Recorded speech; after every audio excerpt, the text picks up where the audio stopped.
Alhamdulillah Rabbil Alameen. Salatu wassalam ala Sayyidina Muhammad wa ala alihi wa sahbihi ajma'in amma ba'd.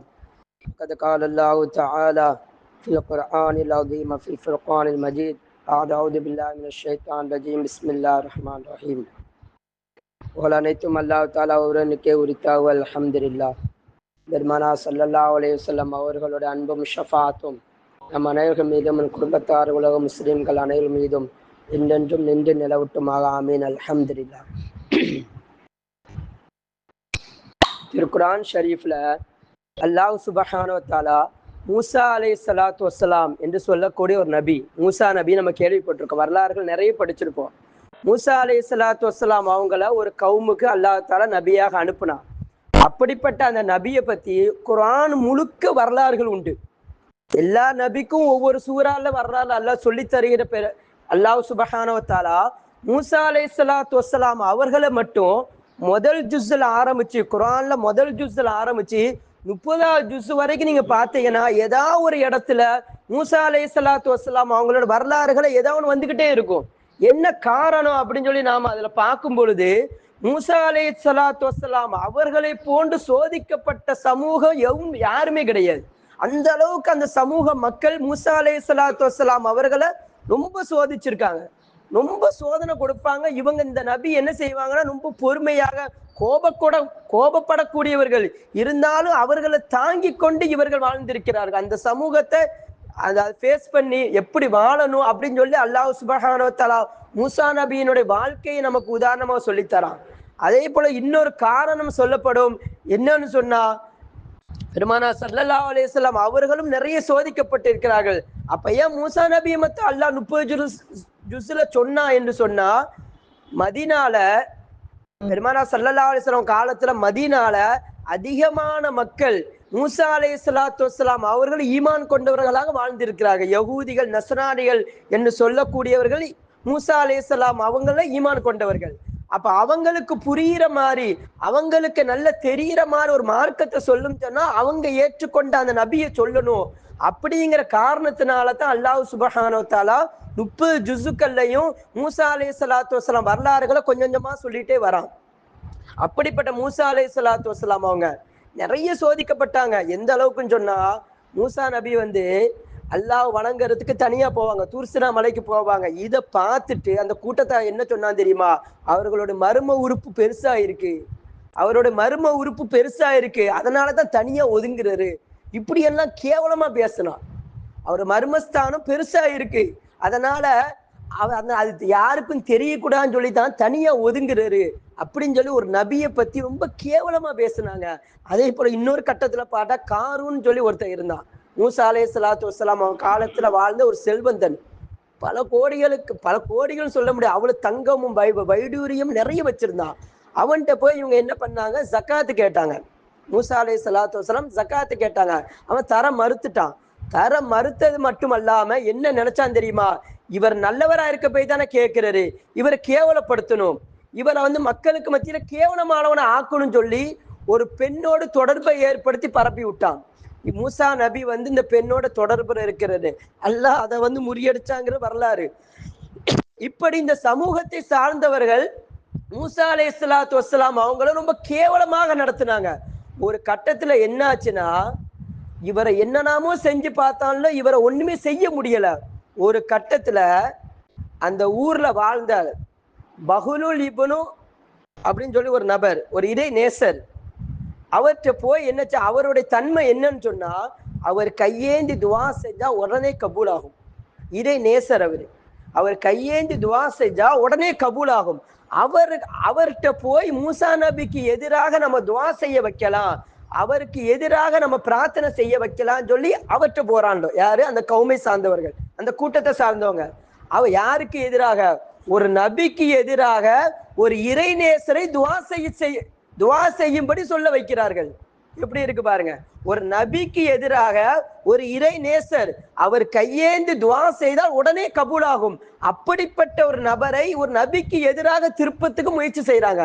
அதே மாதிரி போறாங்க, அந்த அவற்றை போய் இந்த மாதிரி நீங்க மூசா நபிக்கு எதிராக துவா செய்யணும், அவர் நாசமா போகணும், அவர் இதோட அழிஞ்சு போயிடணும்னு சொல்லி சொல்றாங்க. அவர் ஏத்துக்க மறுக்க, நான் செய்ய மாட்டேன் அப்படின்ட்டு. அவருக்கு பொன்னும் பெண்ணும் கொடுத்தார்கள். அவருக்கு தேவையான பொன்னும் பெண்ணும் என்ன வேணும், அழகான பெண்களை நாங்க தரோம், அழகான பொருட்களை தரோம், வைடூரி என்ன வேணாலும் தரோம் சொன்ன மனுஷன் தானே இறை நேசருங்க நம்ம சொல்றோம். ஆனா என்னாச்சு, உலகத்தினுடைய ஆசை என்னைக்குமே இறை நேசருக்கு வரக்கூடாது.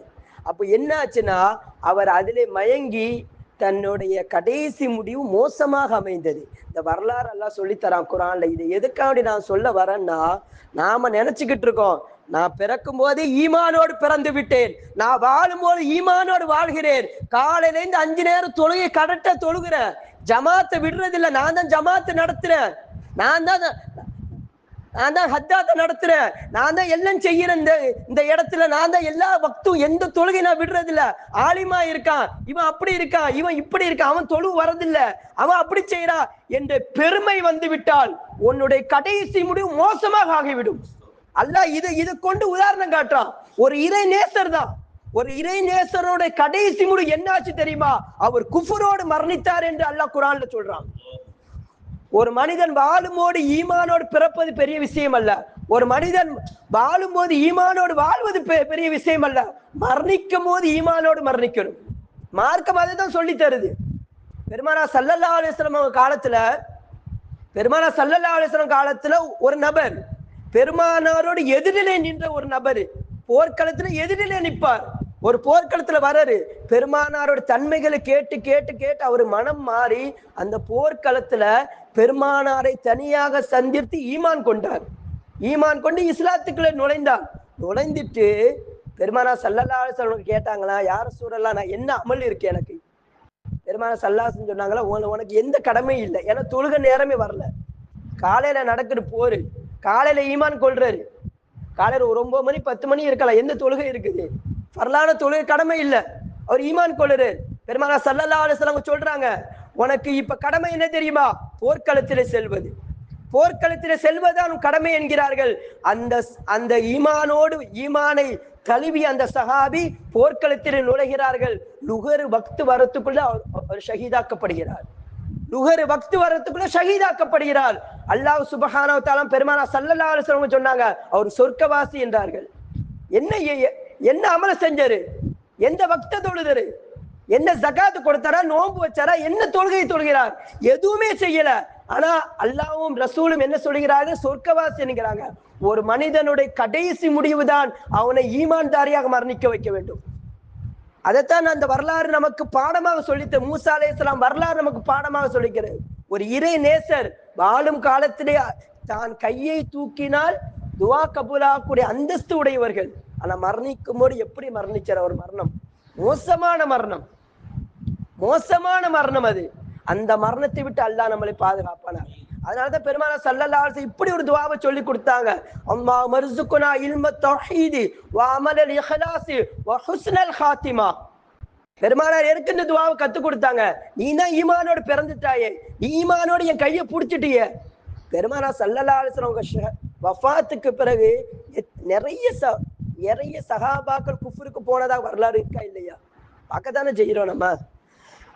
பெருமானார் மௌத்தா போன பின்னர் எத்தனை பேர் மாறிட்டாங்க சஹாபா பெருமக்கள்ல. அப்ப அவங்களோட முடிவு என்ன?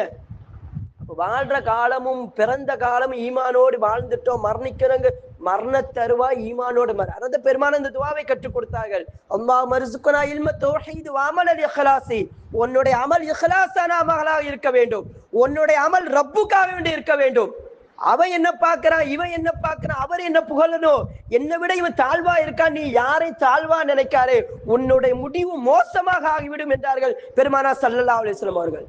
உன்னுடைய முடிவு மோசமாக ஆகிவிடும்.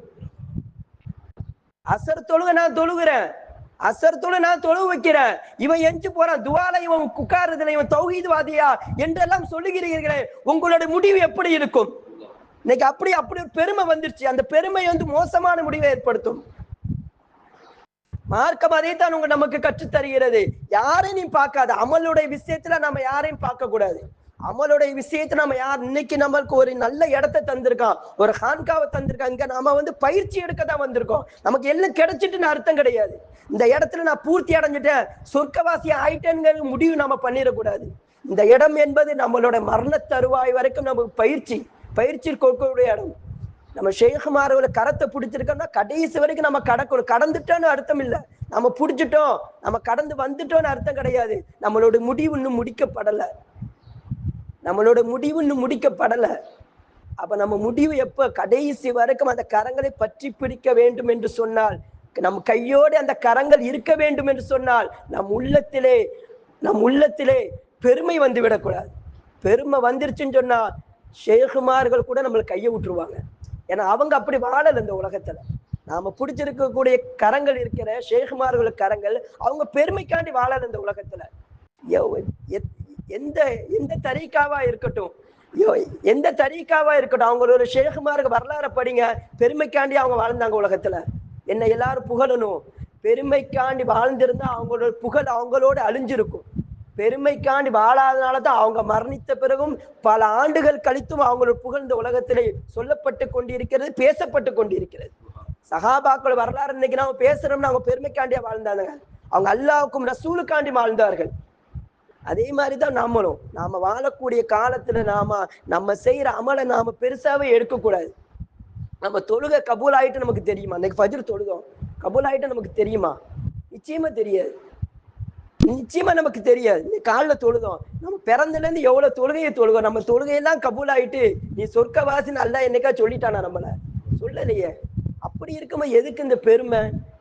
அந்த பெருமை என்பது உன்னை பாதாளத்திலே தள்ளும் என்றார்கள் பெருமானா ஸல்லல்லாஹு அலைஹி வஸல்லம். அது மோசமானது. அந்த பெருமை நம்மள்கிட்ட வரக்கூடாது. அதனாலதான் பெருமானா ஸல்லல்லாஹு அலைஹி வஸல்லம் நீ மரணிக்க வரைக்கும் இந்த துஆவை ஓது. அல்லாஹ் மர்சுக்குனா இல்ம தௌஹீதி வ அமலல் இஹ்லாஸி வ ஹுஸ்னல் ஹாத்திமா. யா அல்லாஹ் என்னோட கடைசி முடிவு மோசமானதா ஆக்கிறாது, நல்ல முடிவாக்கு அப்படின்னு பெருமானா ஸல்லல்லாஹு அலைஹி வஸல்லம் அவர்கள் நமக்கு கற்று தந்திருக்கிறார்கள் சொன்னால் நம்மளுடைய முடிவு நல்ல முடிவா இருக்க வேண்டும். அல்லாஹ் சுப்ஹானஹு வ தஆலா அப்படிப்பட்ட மோசமான நிலைமையை விட்டும் மோசமான முடிவை விட்டு நம்மை பாதுகாப்பானாக. வாஹிர் தாவானா அல்ஹம்துலில்லாஹி ரப்பில் ஆலமீன். அஸ்ஸலாமு அலைக்கும்.